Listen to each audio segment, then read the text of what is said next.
ఈ స్మెల్ చాలు office mood మొత్తం బయటే వదిలేసినట్టు ఉంటుంది.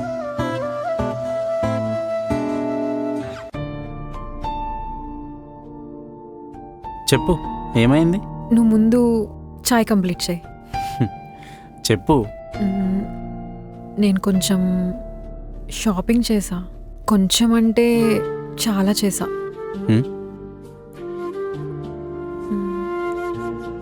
టోటల్ బిల్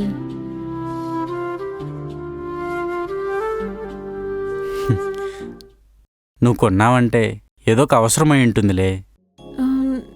నీకు కోపంగా లేదా? It's okay. నిజంగా ఏముంది, నెక్స్ట్ మంత్ కేర్ఫుల్గా ప్లాన్ చేద్దాం అంతే. చా దీనిగా ఇంత టెన్షన్ పడ్డాను నేను.